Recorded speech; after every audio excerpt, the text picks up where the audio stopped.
Good evening, ladies and gentlemen.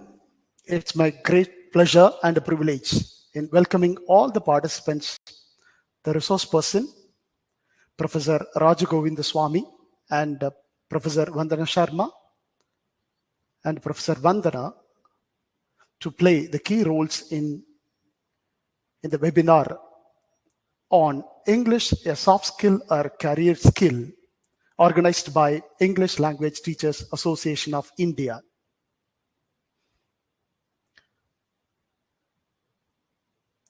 A few instructions to the participants.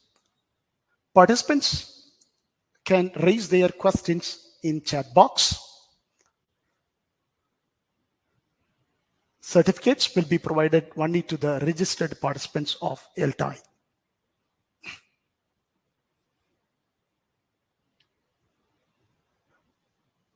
It is my pleasure to invite the moderator, and before which, let's watch the video on ELTAI.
Thank you.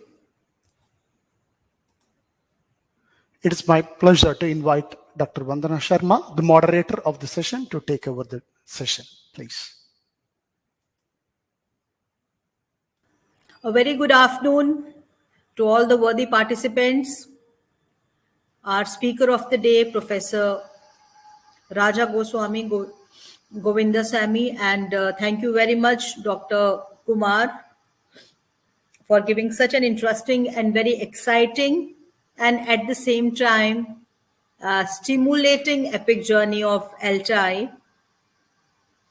I would like to share with you all here on this platform that my association with ELTAI is since 2004. So it's really a matter of great satisfaction and enrichment, of course, for all of us to be part of this very robust and dynamic association, which definitely works towards the evolution of all the English teachers across the country and worldwide, I would say. So during this COVID era, when all of us are in one way or the other affected in manifold ways, when the teaching learning process has undergone a complete overhaul, but we would like to understand and appreciate the fact that it has opened vistas of opportunities in various other ways. And one such opportunity which is in front of us all is that English Language Teachers Association of India has been able to organize the webinars. And today we are together here in this ELTAI webinar 78. It's a great pleasure and privilege to be part of this ELTAI webinar 78, wherein we have with us Dr. Raja Govindasamy, who is an academic advisor and a life skill trainer, and who would be speaking about English, a life skill or a career skill, which of course we understand that all the students, all the teachers, they keep on they realize the significance of English language, but at the same time, what is required, what is the need of the hour is to realize the fact that whether we look at it from the prism of a soft skill or a career skill. So we are so glad that we have such an eminent and illustrious speaker with us, who has been an English teacher for the past 47 years. He was the principal of Thiagaraj College, Madurai, and later he was director of Mannar Thirumalai Nekkar College, Madurai. Professor Govindasamy studied in India and America for his higher education and is an internationally accredited life skill trainer. Professor Swami at the same time also conducts various English communication classes regularly to students, staff and other professionals in business, industry and public service. It's a great pleasure to have such an illustrious speaker with us who has served as a resource person for various orientation and refresher courses sponsored by University Grants Commission. And it's a pleasure, of course, to welcome Professor Govindasamy here in this session for this highly relevant and timely talk on the topic English, a career skill or a soft skill. So over to you, Professor Govindasamy.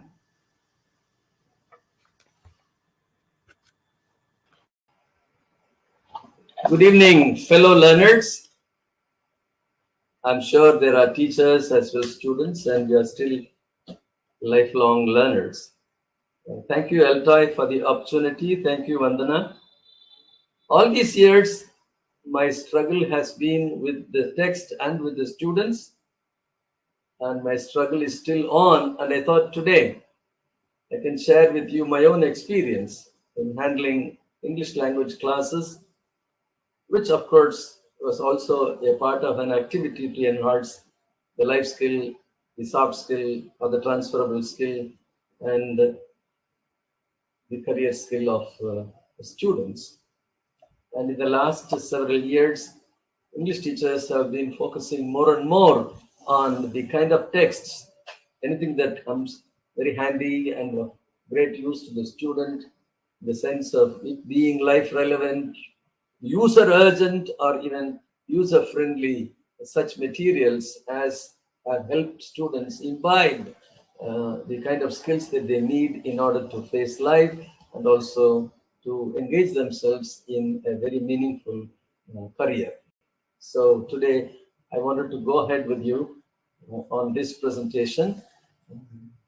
English, as any other language, is a discipline of thought and a vehicle of communication.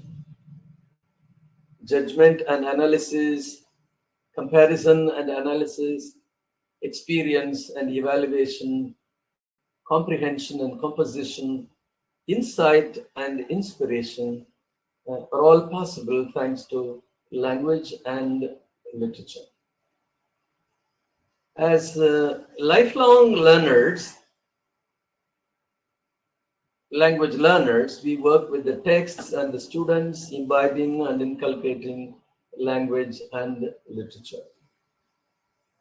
Now, our commitment to and competence in English is a mark of our proficiency, and it's further enhancing our proficiency, and that's what we mean by Kaizen.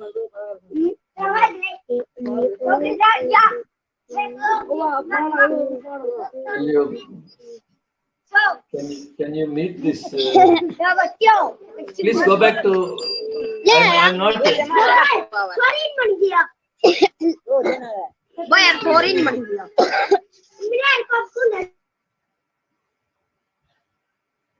Can I proceed? You can proceed, sir. Yes, sir. Just a moment. Right.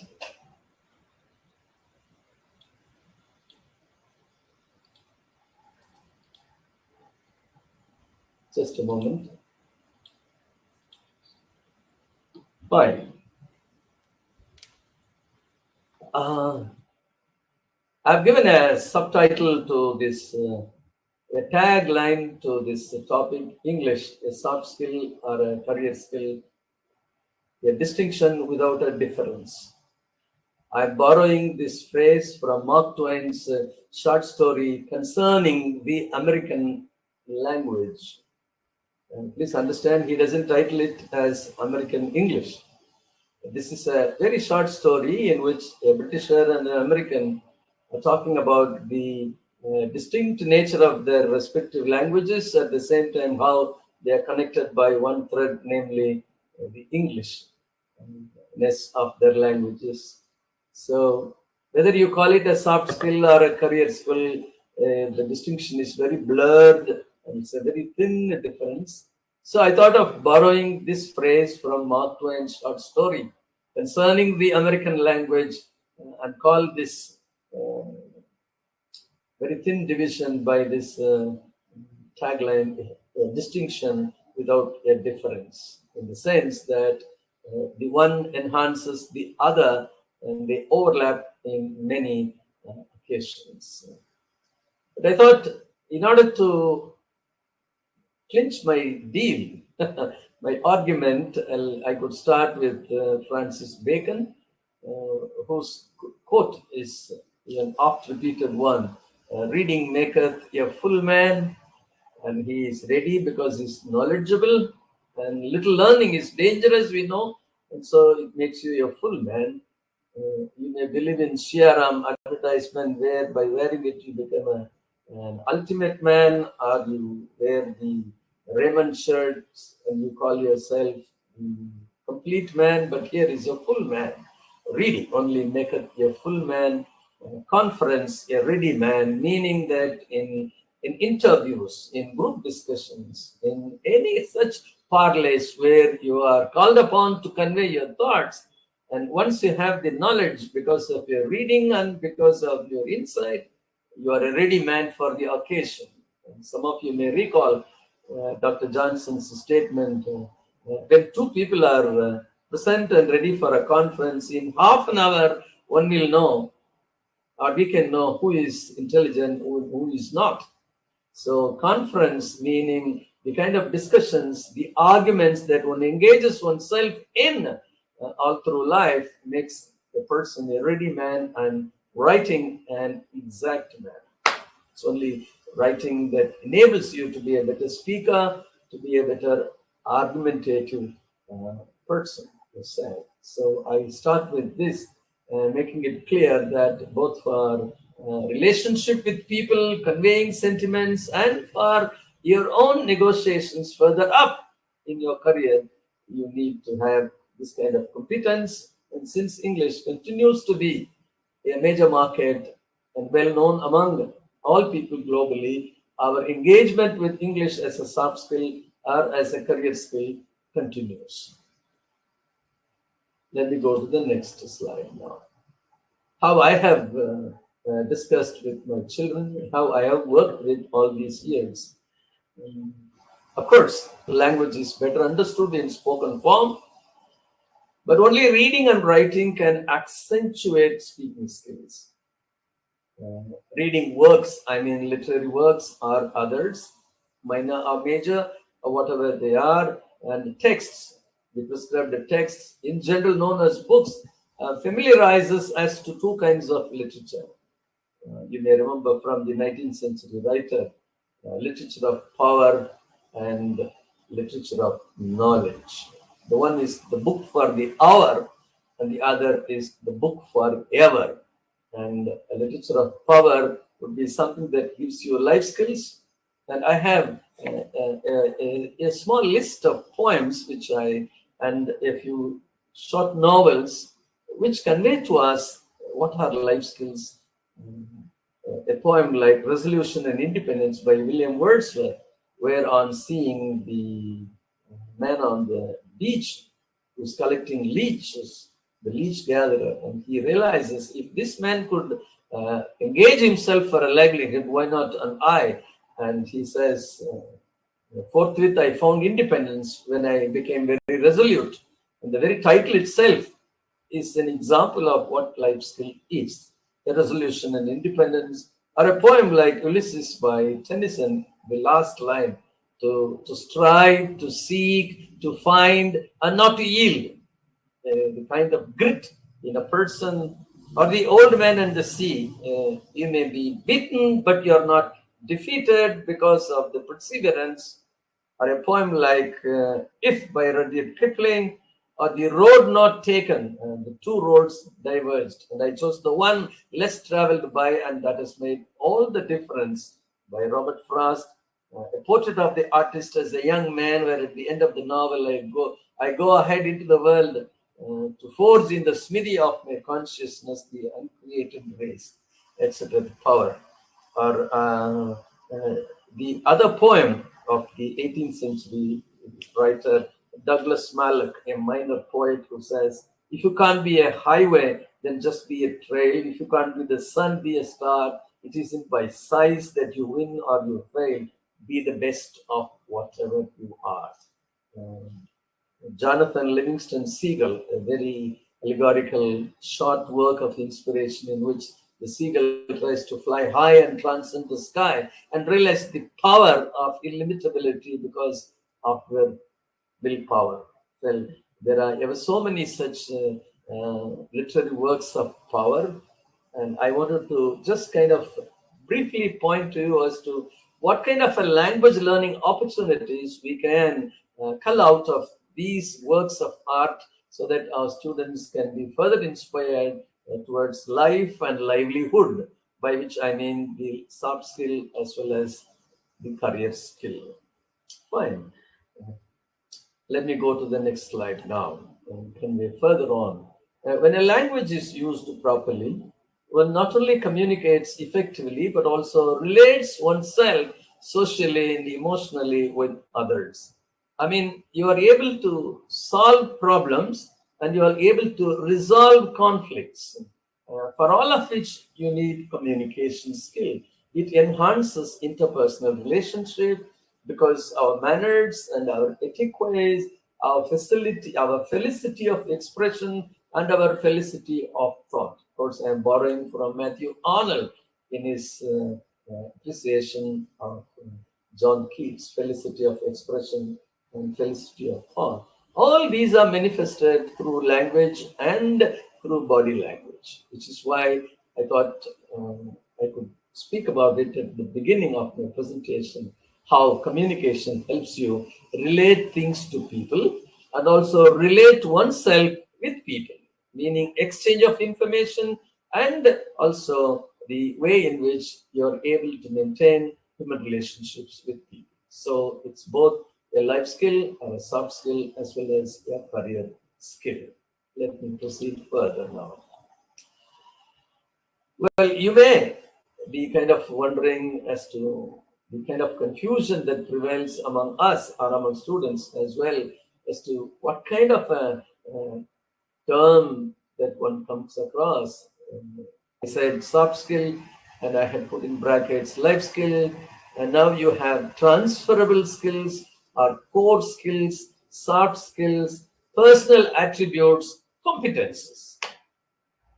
These are all terms used to describe broadly the same, the underlying aspects of you as an individual that indicate how suited you are, you will be to a particular role. Let me proceed further now.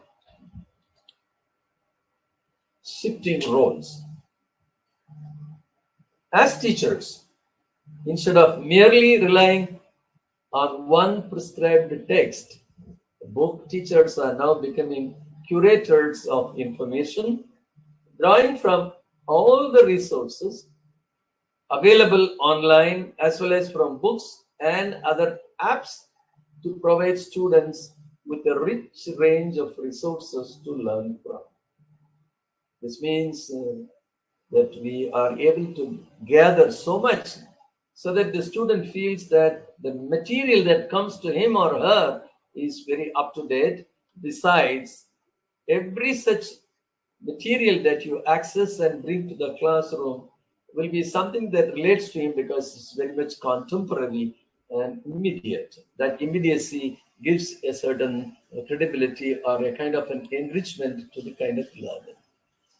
How do we get the kind of texts you need in order to enhance your soft skill or the life skill and the career skill? We have been often told today's reader is tomorrow's leader. I continue to work with students on these 6 aspects of learning, making them a student read a newspaper. One of my colleagues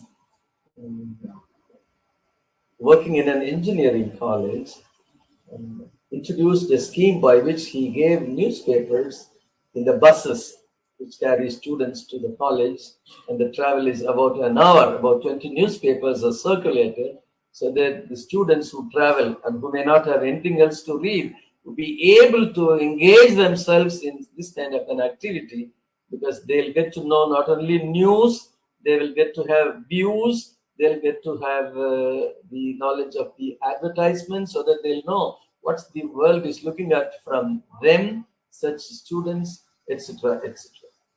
And I have always been telling students to read short stories, if not long novels, short poems. And I have a short text from a corporate man who, during his stressful moments, relieved himself by writing haiku.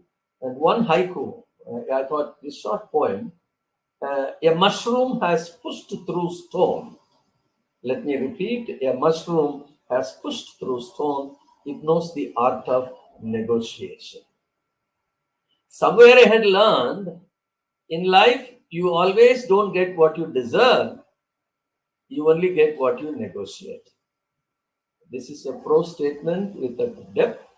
And here is a kind of a haiku written by a corporate man who, to relieve himself of his stressful moment, is able to write and feel relaxed. Now you understand English as a soft skill, as a life skill, and how it can relieve you of some stress and make you go back to the same stressful life and feel more energized.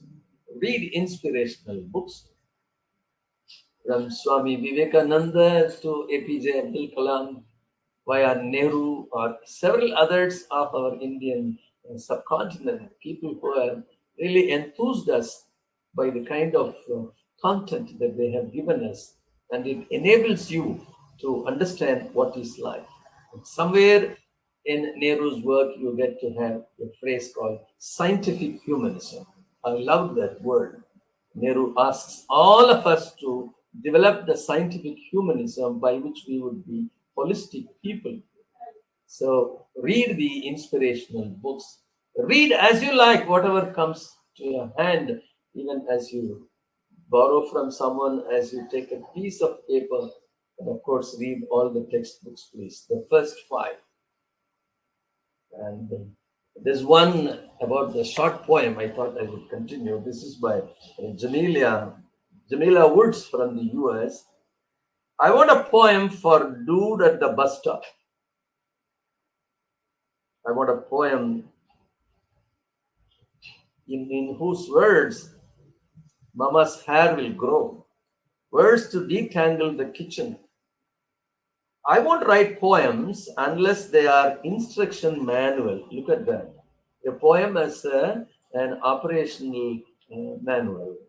I won't write poems unless they are an instruction manual, a bus card, a warm sheer butter on elbows as a moisture content, and a finger massage to the scalp, a broomstick sometimes used for cleaning and sometimes to store high, like the Wizard of Oz, or like the woman who you come across the broomstick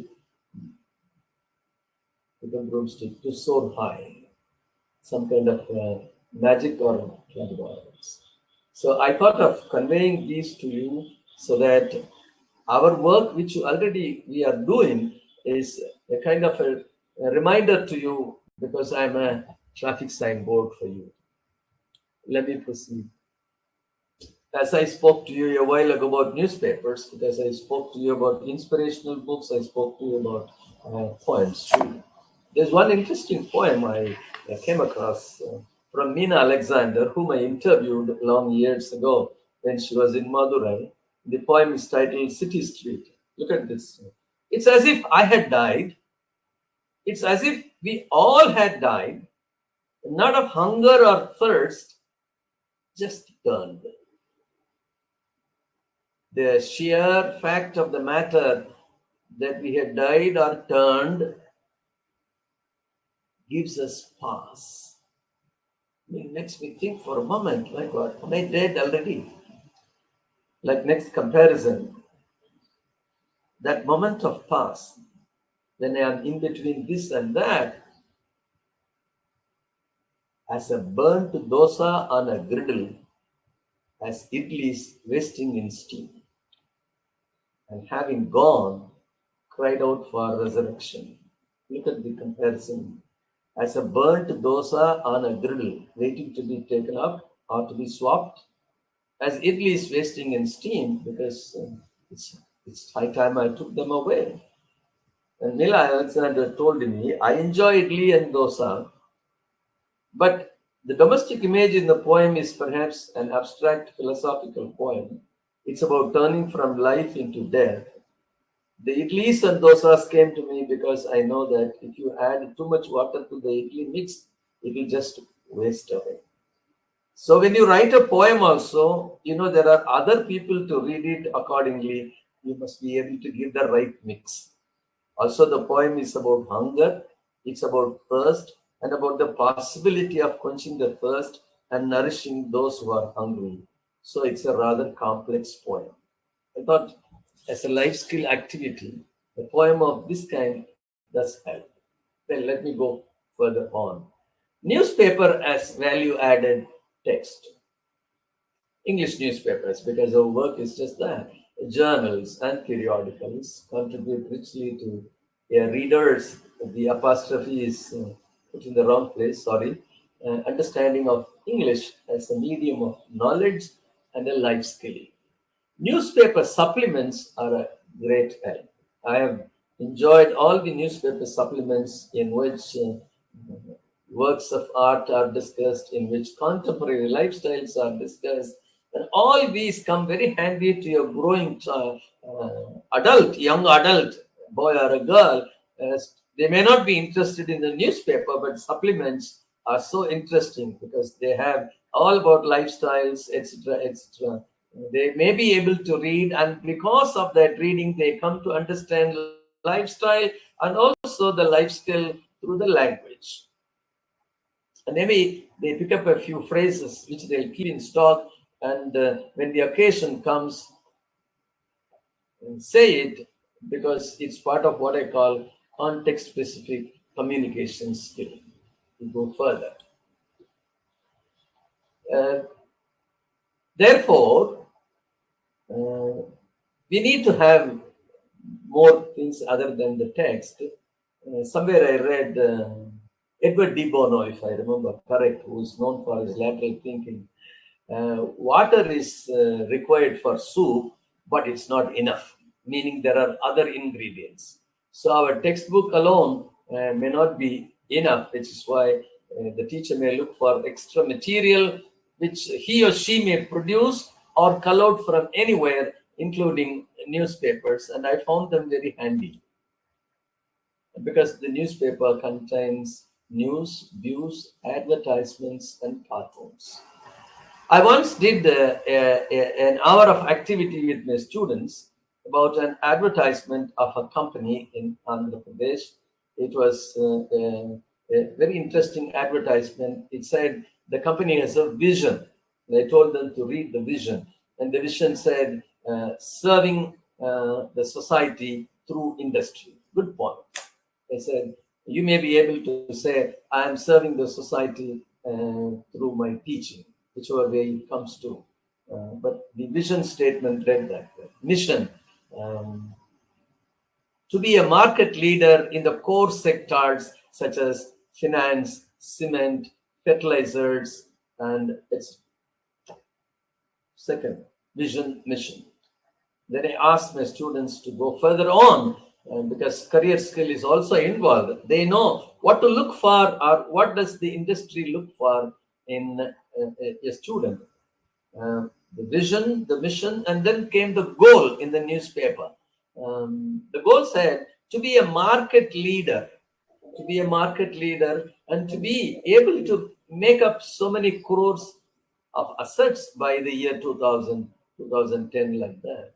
So the goal is also prescribed. Now, then comes the strategy. What is the strategy? If you share our vision, our mission, and our goal, apply with the following qualifications, etc., etc. What an interesting advertisement. And we spent 1 hour, and the students felt inspired. And then came another advertisement in the recent times where it said, internship today, leadership tomorrow. You join us as an apprentice.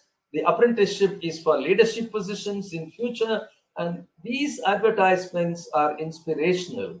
In spite of the unemployment worry and the possibility of giving everybody jobs, there are still challenges, and the challenges are in terms of the competency level to which one rises up and rises to the occasion so that he or she qualifies for it. That's why I tell my students, even if you don't care to read news, at least read the views, because you get to see the kind of argumentative Indianness in such views in the newspapers, and the advertisements help you. And the cartoons, of course, are amusing, but they convey a meaning to you. So it is possible for a teacher to use these materials as reinforcements for the prescribed text, and thus by indirections find directions. I'm quoting from Hamlet. Latus, advice to Latus by his father. Right, Polonius. The pages are columns on science, technology, commerce, management, etc. And general news are all about current affairs and emerging trends. And the syllabus of the student in any branch of study other than English, commerce, science, or technology, etc., may not be as contemporary as what you get about the latest in science and technology, management, commerce, health, etc. So the general news and everything about the emerging trends may be of some interest to the student because of the newness, the immediacy of it, which is why reading these, using them in the library as a kind of an extra classroom where one comes to learn better. So the daily advertisements convey to the students what the recruiter is looking for in a graduate, and the cartoons amuse and awaken the critical outlook in the student.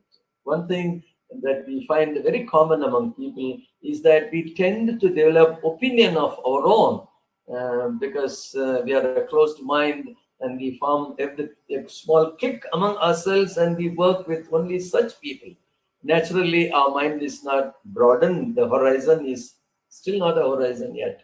And the critical outlook is broadened also because of a very impressive cartoon with a message inside.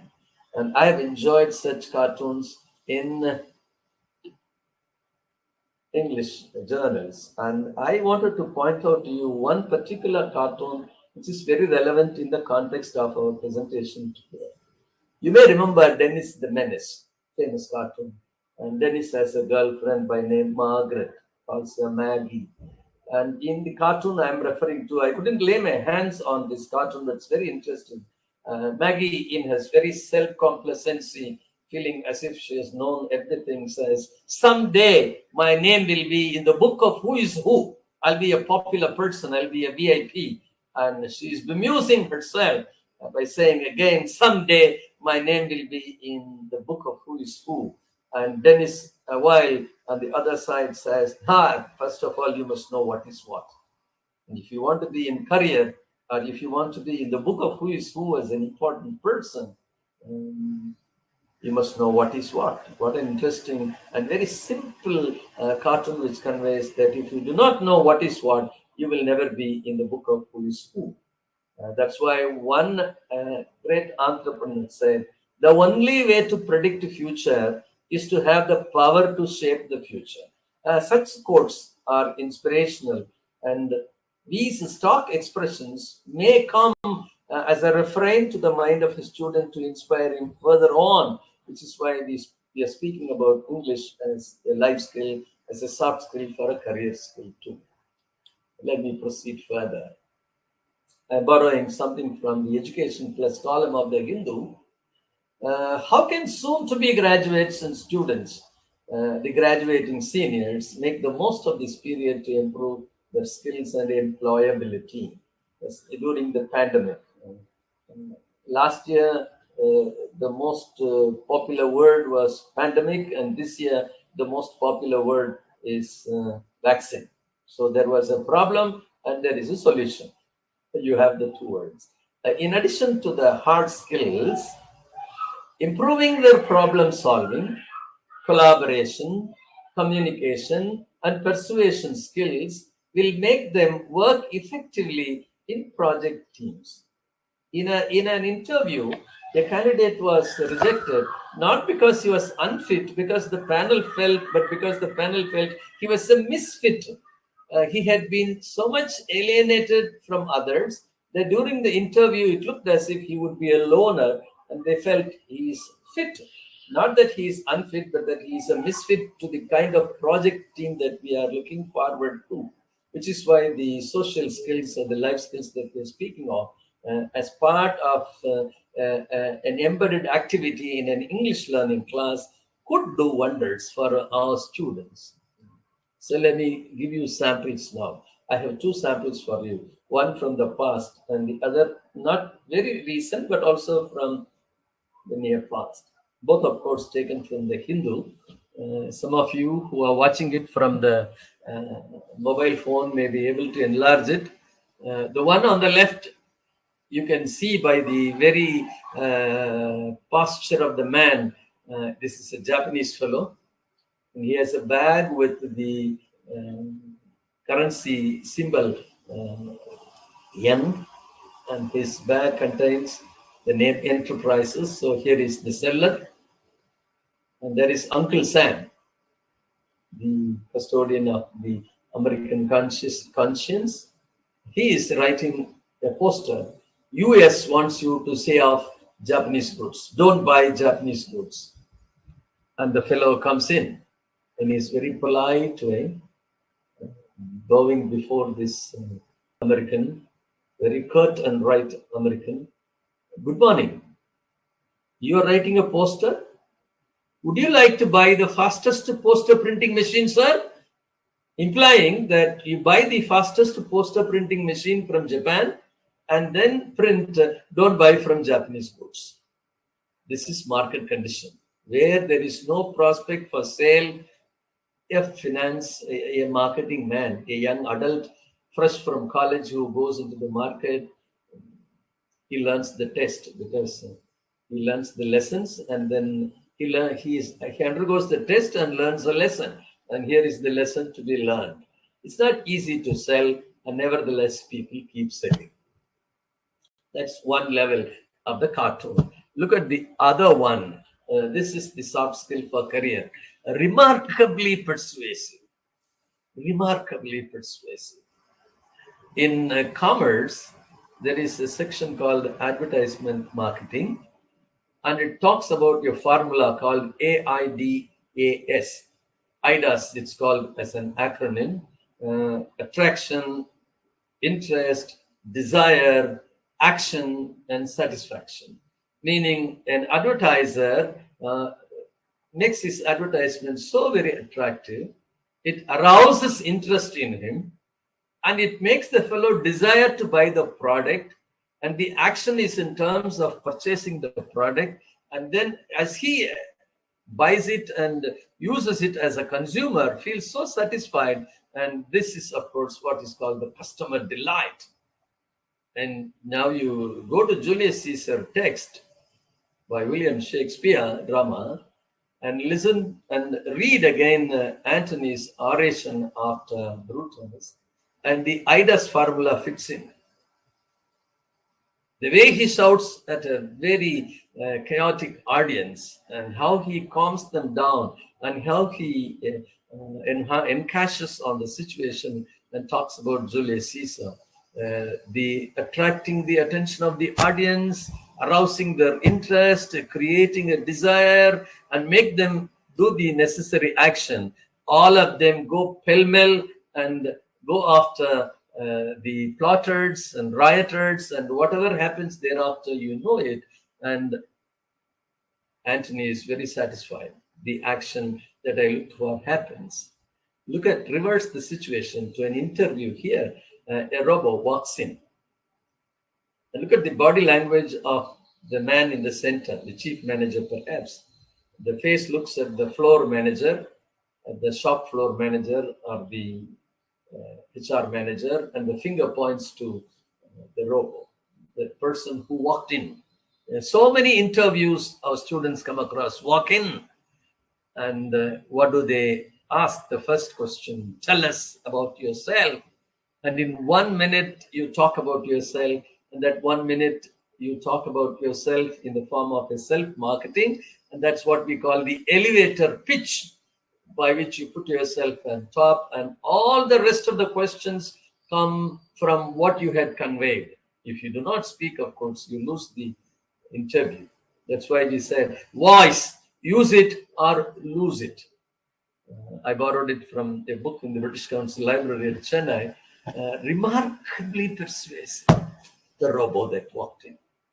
The IDAS formula that you gather from commerce in the advertisement marketing section, the syllabus, remarkably persuasive. How do I empower my students to be remarkably persuasive? That they write in brief notes, they write bullet statements, then they speak broken language, and then I convert it into spoken language. The easiest way to learn English, to speak English, is to speak bad English fluently, I tell people. Because fluency first, accuracy comes next. And I am such an empathic person, also sympathetic, so that whatever mistakes they commit, we allow them. Because we remember what Keats himself has said, I lisped in numbers and numbers came. So just walked in the robo and sold itself. This is what is called marketing, self-marketing. And what does the manager say to the other manager? See if we can use it somewhere. Are you career ready? Am I preparing my students for this career readiness through the English language learning opportunity that I can give as soon as I teach English language? And I found I'm confident all of you who are listening to me are already practicing this kind of activity, which is why I want to convey to you. I'm not conveying anything new. I'm only like a traffic signboard reminding you of what you are already doing, kind of endorsement, so that you feel more empowered. Let me proceed further. English language teach can be further enlivened by sourcing such materials. Once to a chemistry class, I had gone with an essay by Sir C.V. Raman, Water, the Elixir of Life. What a prose piece it is. And there are such materials which are inspiring, which are interesting, because the student, according to him or her, from something in English relating to his subject is of such value to him, and all teachers today know such value, and that's why the value added point is mentioned. Let me proceed further. But I mentioned in the beginning that though spoken form is immediate and heard, understood perhaps better, you cannot be a good speaker without being a good writer. Therefore, I keep on working with students on this: write short messages. If you want to speak before somebody, you may feel shy, and the shyness is because ignorance or indifference or inhibition. So the teacher's job is inspiration. Inspire the student and inculcate the skill. Write short messages. Let the student summarize and later paraphrase, putting in his own words a 2 or 3 line note, or ask the student to write his impressions in whatever broken or splinter English. Write about oneself. A very oft repeated exercise I give to my students is to take a A4 size sheet of paper and write on one page with the title, "What do I value?" or "What are the things I value most?" And on the flip side of the sheet of paper, "What are the skills I have?" And a few students came out with ordinary values or ordinary skills. Of course, values can never be ordinary. Values are values, but I'm talking about this in a different way. So the values, and some of them felt like, oh my God, it's big headaches, because I am used to so much to chatting about others, gossiping about others, that I had never thought more about myself.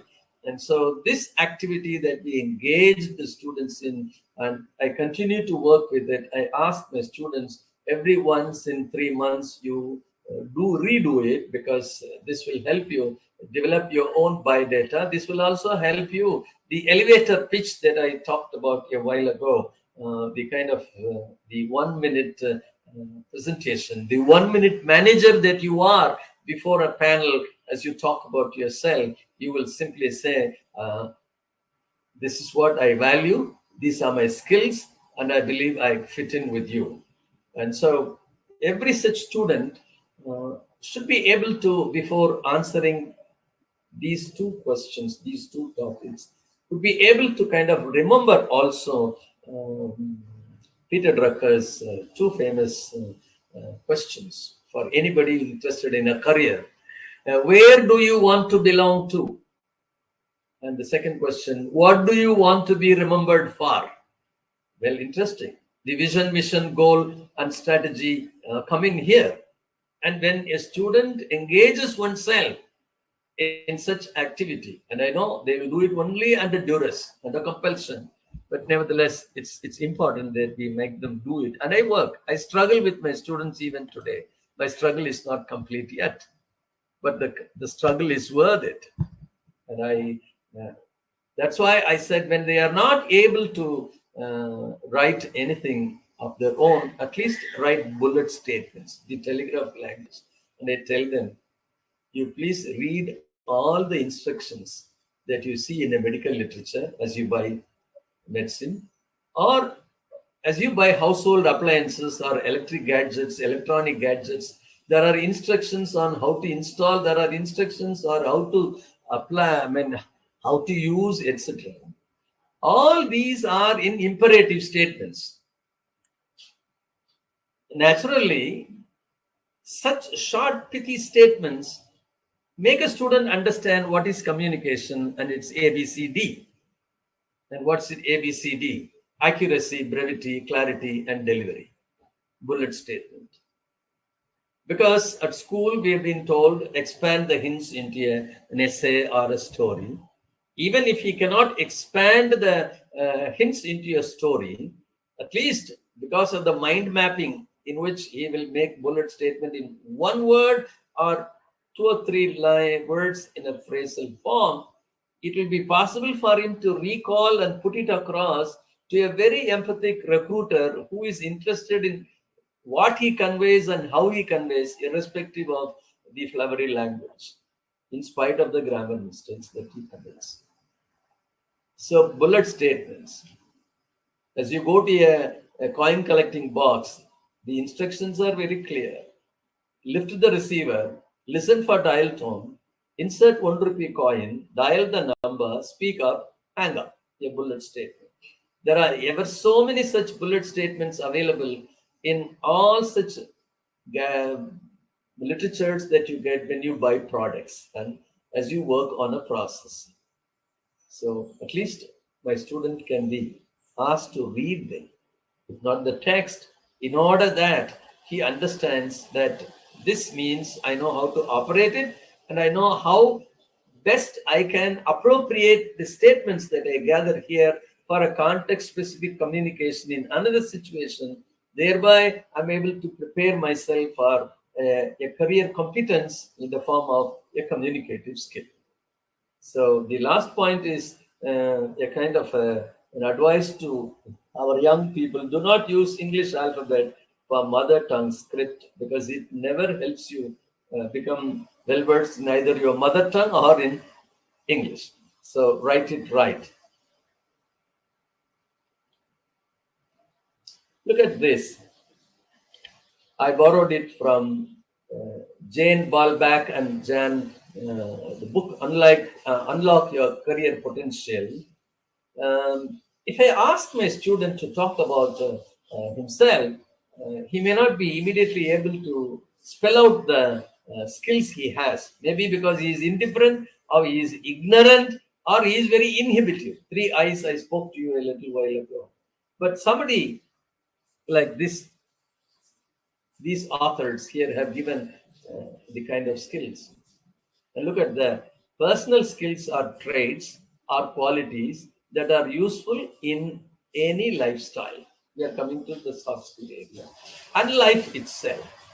Put a check by those personal skills you possess. Meaning, out of the 47, the student or anybody interested in a career may be able to identify 10 or 12 or maybe more. And put a star mark by the 5 that you consider either your best or more important personal skills. Meaning that at some point of time when somebody asks you, what are you good at? You can say, I am personable, I am creative, I'm forward thinking, I'm humorous. And then that takes about 30 seconds. And then somebody will ask, substantiate. And one of the skills, which is in one word, you will be able to say, as a football player, as the secretary of the association in my department, or as a presenter in a seminar, or in my examination, or in my apprenticeship, or in my home, or in my outreach activity in NSS, NCC, any other service activity, or in my friendship group, or in the community service. What kind of a need I had felt, how had I fulfilled it with the kind of skill that I manifested a while ago. 5 star marked things. Such activities can, I don't say will definitely, but these are opportunities, and I'm sure you will be doing similar ones. And I've been working with a lot of students in ever so many branches of study, so that if they do not know what kind of words one must be able to use for identifying their skills, at least there is a ready-made guide available. Identify. Even if the student is not able to identify all, or suddenly feels that he doesn't know anything, at least he knows what are the things people look forward to in an adult, in a young adult, even in an adolescent. So this is one way by which I work with my students, making them understand the meaning of that word, the personal example where they have been a witness to their own actions, because of which they can say, I qualify to be this. I am very decisive. And this is another activity from the book Creating a Successful CV. What are your skills profile? 16 skills profile for career. Leadership, planning and organizing, quality orientation, persuasiveness, technical competence, problem solving, oral communication, written communication, commercial awareness, creativity and innovation, action orientation, strategic thinking, interpersonal sensitivity, flexibility, resilience, and personal motivation. Friends, of these 16, persuasiveness, oral communication, written communication, interpersonal sensitivity, personal motivation, the self-talk within you, or the kind of personal motivation which makes you to motivate others, are all communication activities, either by writing or in speech. That's why, because we continue to use English in business and in other contexts, we need to have the development, which is why I conveyed this to you while ago, borrowing from the other book. This is very interesting. At the end of the long chapter, Sir, you have 5 minutes to. yeah, thank you. I'm through, sir. I'm through. I had timed myself well. Thank you very much. Thanks, Shankar. This is a book by this gentleman, David Goldberg, just about 68 years. He's written a lot of books. I found this book very interesting. Life Skills and Leadership for Engineers is the title of the book. You'll be able to get the book when you order it. And the last chapter, he titles like this: Technical Skills plus Life Skills is equal to Engineer. Perhaps we can rephrase this. Hard skills plus soft skills is equal to professional or entrepreneur.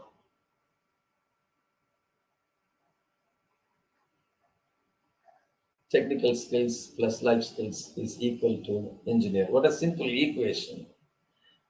Obviously, in a 40-minute presentation wherein I'm constrained to give you outlines and make you think more, because you're already used to the kind of work that I'm talking about, and that's why I'm happy that my references would be of some use to you. This is very interesting equation that I found to be of great use on several occasions. And there is a 20-point program in a book called Marketing Yourself and Your Career. And I identified 5 key statements. Do a thorough self-assessment. Ask 3 different people you trust for feedback about your skills and abilities.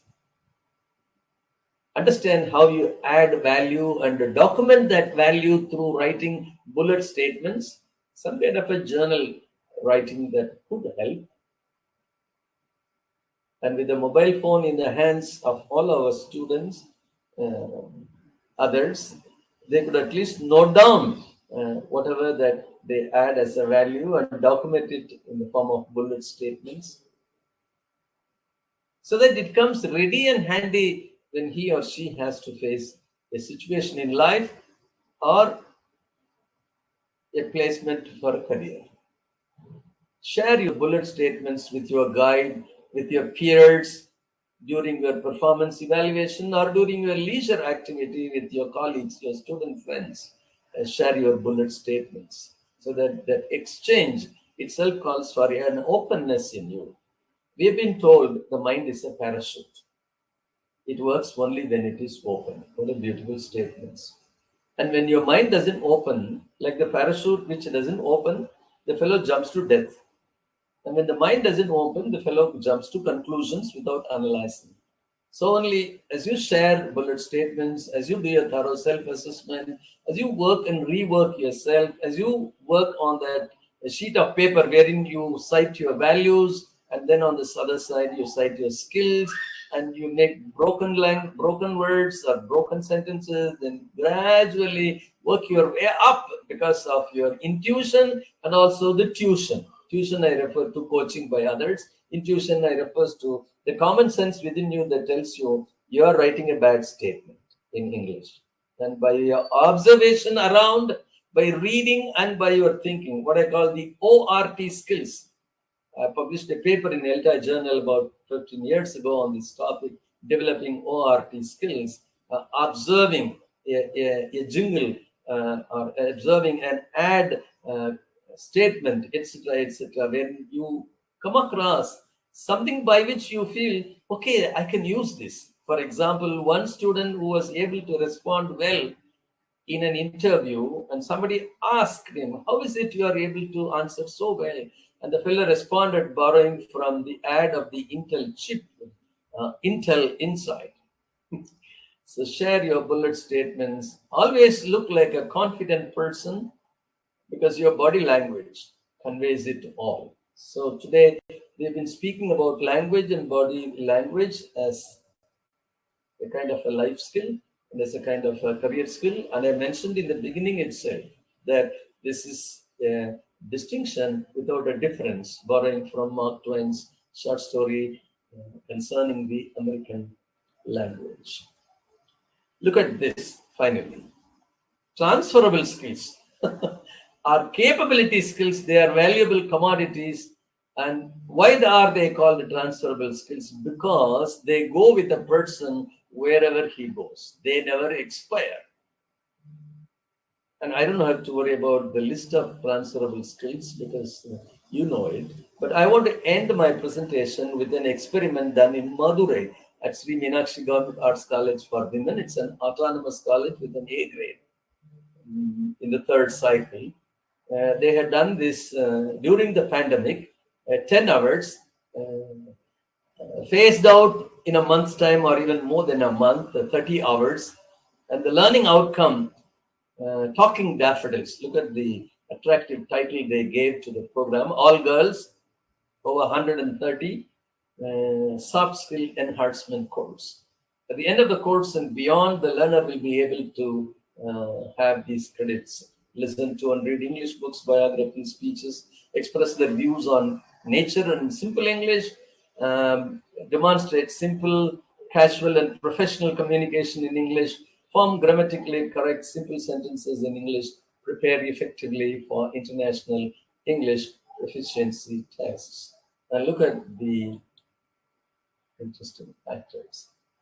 A swim in the book sea, speech about speeches, magical nature, magnificent biographies, art of conversation 1, art of conversation 2, yours Grammarly, and look at the 8th one, English for competitive examination, in which it was conveyed to the students through a live session on developing English aptitude. Interesting. The aptitude for English, speaking English, writing English, communicating in English, verbal vocabulary and reasoning skills, and the individual student activity by which they completed an English aptitude test. So the varieties that you come across here is one sample of the kind of soft skill enhancement program going all over India, all over the world perhaps. But I thought as an English teacher, we shouldn't forget Eliot. And it's from the last section. So thank you very much, friends. Our exploration continues, and let's proceed further. Thank you and good evening again. Hello. Thank you very much. Sorry. Thank you very much, Professor Raja Govindasamy. Thank you very much. It was indeed very interesting, and I would say all-encompassing kind of talk, wherein you not only touched upon that how English teachers, they can explore, they can innovate to make their language teaching more interesting and prolific, but at the same time how the learner, herself or himself can also be involved in this process, which definitely is very much Thank you required. very much. I'm And sorry I sharing exceeded the time limit by a few minutes. it's always it's I would say it's the hallmark of an excellent Sorry. excellent teacher. As teachers, many times we go beyond the time. No, I told Shankar to remind me 10 minutes before. We have a couple Questions? of interesting questions, Professor Fine. Govindasamy. And the first one is from Professor Ramani, which is quite pertaining proficiency in English language, wherein Professor Ramani, he is making an observation and seeks your take on the point that don't you think that a good proficiency in general English would be necessary and sufficient for ensuring career readiness? Because when we talk in terms of our career, so once a learner has acquired that proficiency, so Yes, there is nothing like proficiency in language. Only as a beginner, I was referring to the kind of permissibility so that the fellow grows. That's how I had put it. The fluency which we accommodate ourselves and prepare him for the kind of accuracy. I do agree. I endorse it completely. We are not missing grammar. We are not missing all that is required.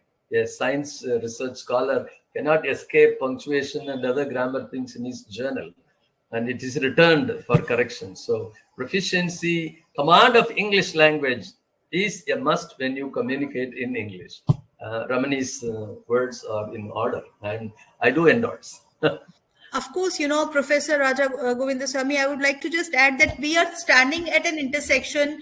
We are standing at a juncture where technology is influencing us in manifold ways. And we have a participant that is Pramileshwari M, who has a question that has the technology minimized reading habit? Because all of us as English teachers, we keep, we are always concerned about the fact that how the reading is at a decline. So to what extent, technology has minimized reading habit, and what is your take on that? Because for the youngsters, I'm sure as teachers, it's our responsibility. We definitely deliberate and bring it to our students. But what is your suggestion in this regard? Yeah, reader has been a reader, whether there was technology or only the personal copy. I don't think technology has minimized. Also, by observing, by using technology, the student or user continues to be getting across materials. So he's anyway reading. The kind of reading that enables him to make a mark or remember a few of those things, the fragmentary things too, and build up on his own. So I wouldn't say technology has minimized the reading. Technology continues to inspire because technology brings forth. It so happens that your Android mobile phone brings you whatever you read and keep on watching. In a month or two, it understands who you are, what kind of things you read, and brings up a lot of such materials. You can't but escape. So you read. It may not be literature direct, but it is something to do with your life. Only you have to understand which is not to be used, which is to be used. The only do's and don'ts are required. Otherwise, technology does enhance. Of course, here comes the prudence of the learner. You're right. Thank you. We have another very interesting question because since we grapple with the issue that how fluency and accuracy as English teachers, we definitely reflect over, we deliberate over. I mean, there are some students, they have very good fluency, but when it comes to accuracy, there is a gap. And Gurapu Damodar has one such question related to that, that in assessment, do we generally give importance to accuracy, not fluency? We must give importance to accuracy. Only that you please do not penalize the fellow.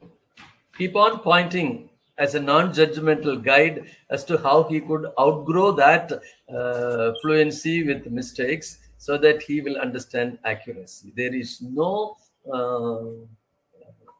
there's no way by which you can ignore accuracy. Accuracy is important, and it's the only thing that completes learning.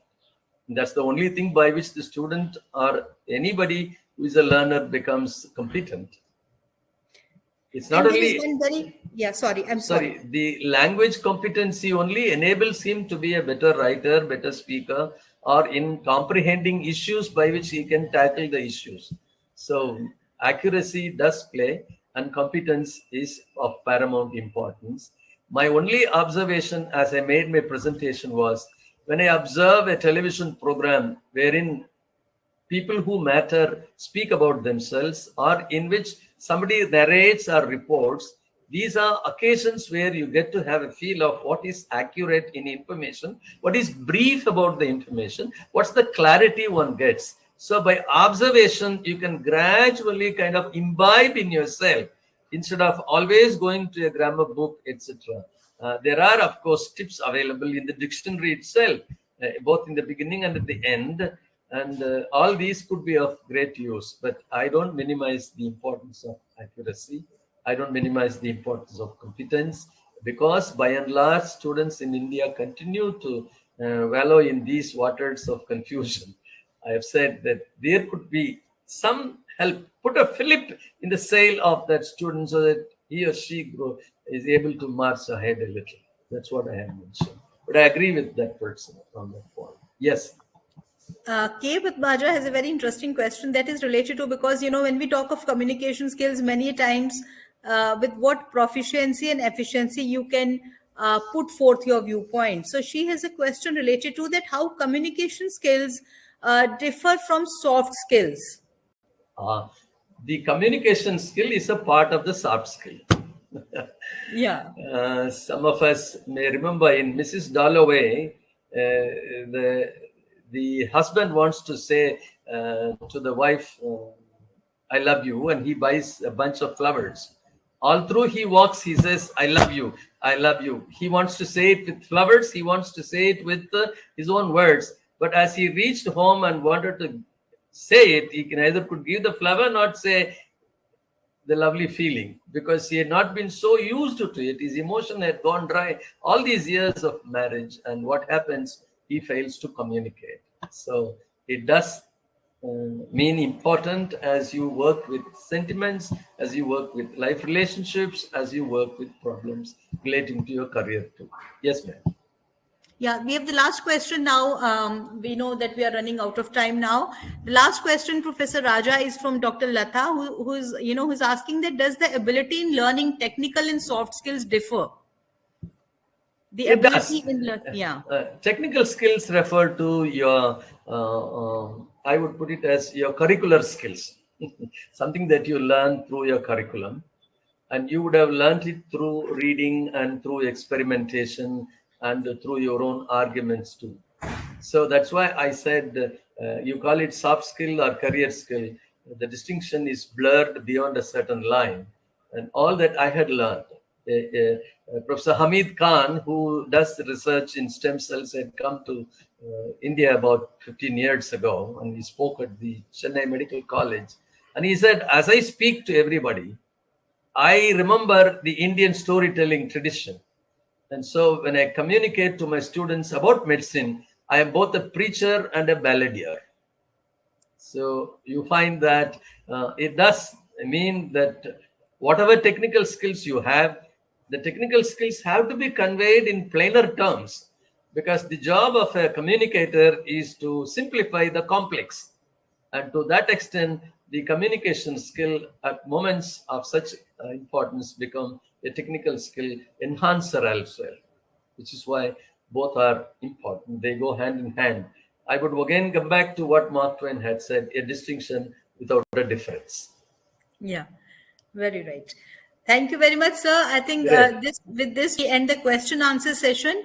And we are extremely grateful to you on behalf of ELTAI, particularly the webinar team. It's a great pleasure to listen to you. And I'm sure for all the participants, this was highly beneficial and, extremely enlightening session by Professor Raja Govindasamy, wherein for the last more than 1.5 an hour, we had been deliberating and listening to his highly, I would say, interesting and moving talk related to that, how we have to negotiate and, blur the line between teaching and learning English as a career skill or a soft skill.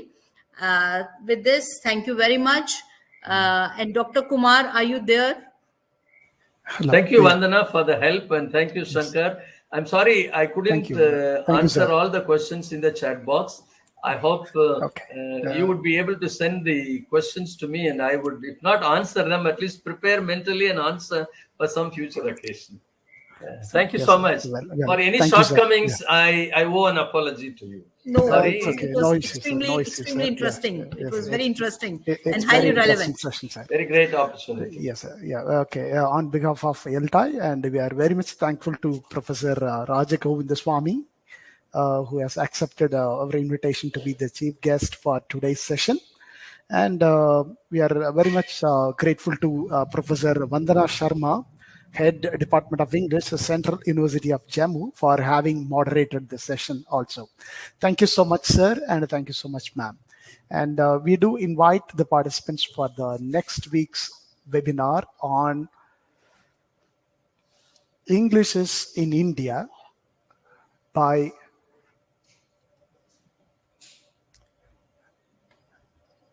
Dr. Rajesh Kumar, Professor, Humanities and Social Sciences, IIT Madras, and moderated by Dr. Satish Kumar Nadimpalli of SRKR Engineering College, Bhimavaram. We do invite all the participants to have a fruitful day, and thank you so much. And we hope to see you in the next week. Yeah. Thank you once again. Yeah. Certificates will be, the link to the certificates will be provided to your registered email ID. Okay, thank you. And thank you once again. Great. And have Dr. a great day. Vandana Shankar, thank you very much. Thank you, Great. Dr. Shankar. Great Thank you, opportunity. Professor Raja Goswami. Have a good day for the rest of the day. Thank you very much. Thank you. Thank you.